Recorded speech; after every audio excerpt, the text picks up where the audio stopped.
नमस्कार. आज बनवतोय शिंपल्यांचं सुकं.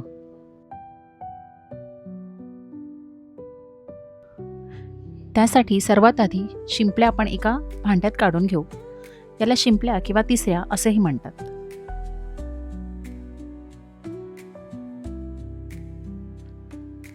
आता यामध्ये पाणी ओतू आणि स्वच्छ धुवून घेऊ. यावरती वाळू असण्याची शक्यता असते, त्यामुळे व्यवस्थित चोळून धुवून घ्यायचे. नंतर एका पातेल्यामध्ये पाणी गरम करून घेऊन त्यामध्ये आपण धुतलेल्या शिंपल्या टाकूया. त्यामुळे काय होतं, शिंपल्यांचं तोंड उघडतं. छान अशी उकळी आलेली आहे आणि तुम्ही बघू शकता शिंपल्यांचं तोंड व्यवस्थित उघडलेलं आहे. आता आपल्याला गॅस बंद करायचा आहे. पूर्ण शिजवण्याची गरज नाही, कारण आपण नंतर व्यवस्थित शिजवणारच आहोत. आता आपल्याला हे शिंपले निथळून काढून घ्यायचे. सगळ्या शिंपल्या काढून झाल्यानंतर या भांड्यामध्ये जे शिंपल्या शिजवलेलं पाणी आहे ना, त्यामध्ये खरी शिंपल्यांची चव असते.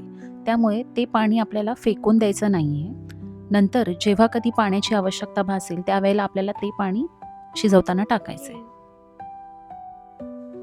आता या ज्या उघडलेल्या शिंपल्या आहेत त्यामध्ये आतील भाग ज्या साईडला चिकटलेला आहे त्याच साईडचं आवरण आपण घेतोय आणि रिकामी आवरण आपण फेकून देतोय.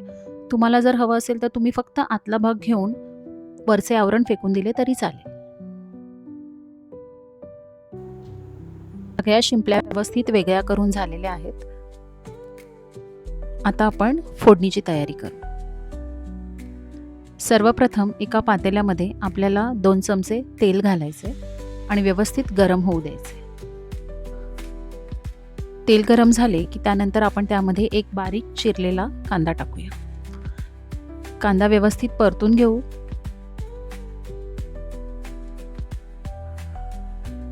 कांदा व्यवस्थित मऊ झाला की त्यामध्ये आपण 1 चमचा आलं लसूण पेस्ट टाकू आणि ती तेलावरती व्यवस्थित परतून घेऊ. त्यानंतर आपण टाकतोय एक बारीक चिरलेला टोमॅटो, चिमूटभर हळद, 1 चमचा गरम मसाला आणि 2 चमचे लाल तिखट. आता हे मिश्रण हलकंसं परतून घेऊ, पण आपल्याला करपू द्यायचं नाही. त्यासाठी आवश्यकता भासल्यास आपण थोडंसं पाणी घालूया. जसं मी आधी सांगितलं तसं जेव्हा कधी पाण्याची आवश्यकता भासेल त्यावेळेला आपल्याला शिंपल्या शिजवलेलं पाणीच घालायचं आहे. आता यामध्ये आपण घालूया शिंपल्या किंवा तिसऱ्या आणि आता व्यवस्थित परतून घेऊया.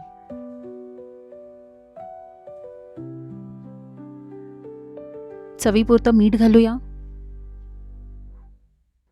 आणि पुन्हा परतून घेऊया.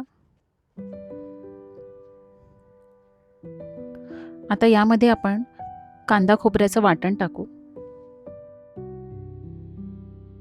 या वाटणामध्ये आपण सुके खोबरे आणि कांदा व्यवस्थित भाजून घेऊन मग तो मिक्सरला लावून घेतलेला आहे. वाटण टाकल्यामुळे तिसऱ्यांची चव अजूनच वाढेल. शिंपल्या किंवा तिसऱ्या आपण आधी थोड्या शिजवून घेतलेल्या होत्या, त्यामुळे खूप जास्त शिजवण्याची गरज नाही आहे. पण कांदा टोमॅटोचा मसाला तिसऱ्यांमध्ये एकजीव होईपर्यंत आपल्याला तो शिजवून घ्यायचा आहे आणि त्यासाठी आवश्यकता असेल तर आपण तिसऱ्या शिजवलेलं पाणी टाकायचं. तिसऱ्या किंवा शिंपल्यामध्ये प्रोटीनचं प्रमाण खूप जास्त असतं. तसेच त्या चवीलाही खूप छान असतात. त्यामुळे जेव्हा कधी शक्य होईल त्यावेळेला तुम्ही जरूर खा.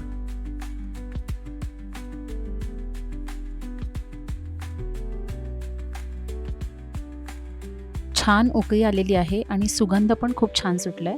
आता 1च मिनिटं आपण झाकण ठेवून वाफ देऊया. तुम्ही बघू शकता तिसऱ्या सुकं तयार आहे. आता यावरती आपण कोथिंबीर टाकून सर्व करायला घेऊ. तुम्ही पण ही रेसिपी करून बघा आणि कशी झाली मला कमेंटद्वारे कळवा. व्हिडिओ आवडल्यास लाईक, शेअर आणि माझ्या चॅनलला सबस्क्राईब करा.